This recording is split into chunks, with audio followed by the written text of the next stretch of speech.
guys, welcome back to my channel. In today's video I'll be showing you guys how to make an easy but yet delicious shrimp stew.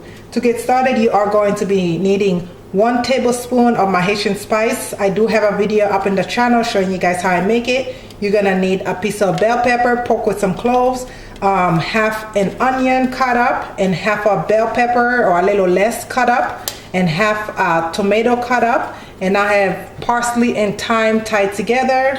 And you are going to be needing about 1 tablespoon of tomato paste, and I'm going to be using a little bit of this adobo seasoning. You are going to be needing the juice of 1 lime, and I have some shrimp here that I'll be using. You can use as much or as little shrimp as you want, and I am going to be using a little bit of olive oil. And if you like Maggie cube, you can use a little bit of Maggie cube or the chicken bouillon if you wish. And you are going to be needing some salt and pepper to taste, and a little bit of water. Please check the description box where I will list everything I use in this video for you guys. So let's get cooking, guys.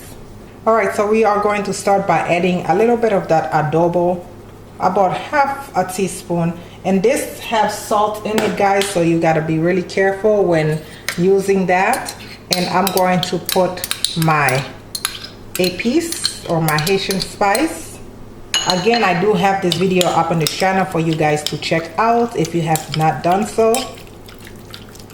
This is when, if you use Maggie cubes, you can put some Maggie right in here. Okay, and I'm going to add a little bit of black pepper and just mix it. This is a highly requested video. I was supposed to make that a long time ago. I apologize for the delay, guys. Now you want to put this in the fridge if you have time for at least a good hour. Obviously overnight is much better. Okay guys, so we're going to start by adding a couple tablespoons of olive oil into this pan, and I do have my stove set to medium high. And you want to go ahead and add your tomato paste. And we are going to fry this for a couple minutes just so that tomato paste can have a chance to cook. So fry it for a few minutes. Do not let it burn. Okay, it's been a few minutes. Now you want to go ahead and add the tomatoes with the bell pepper and your onion. And let this cook for a few minutes as well.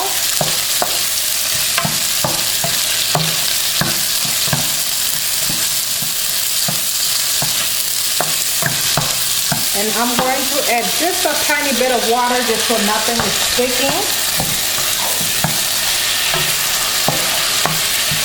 Okay.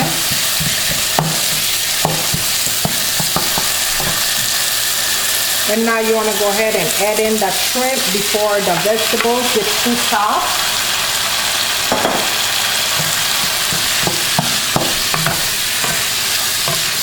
And just allow it to cook until the shrimp starts changing color.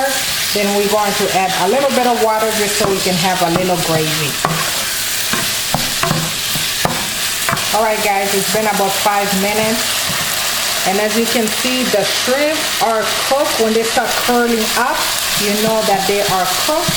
And I'm going to go ahead and put in my parsley and thyme.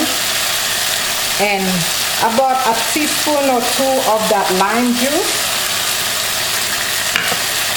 Okay, and stir it in. And I'm going to put a little bit of water. I don't need that much gravy for that one, because this is going to be for a quick lunch. Since it's summer now, the kids are out, so I have to cook lunch for them every day unless I have leftovers. And I'm going to taste, and I definitely need a little salt, so add a little salt to that. Okay, if you haven't, please go follow me on Instagram, and also go follow our Facebook page, and follow us on Twitter, and come snap with us on Snapchat. I will leave all the link down in the description box for you guys to check out. Okay, taste it one more time. If you like, you can definitely add some hot sauce to this if you are a person who likes a little heat. But otherwise, I'm going to turn the heat down to low and let that simmer for another 5 minutes or less. All right, guys, our stew is done. As you can see, that sauce is nice and thick, and I'll give it a last taste. Tastes just how I want it to taste. This will be so delicious to eat with some boiled plantain or some white rice or whatever you choose to eat it with. I hope you give this recipe a try, and this will do it for this video, guys. Please don't forget to subscribe to the channel, comment, like, and share, and also hit that notification bell so you can get notified every Sunday when I upload. Other than that, thank you guys so much for watching, and I love you guys for watching. See you in my next video. Bye bye.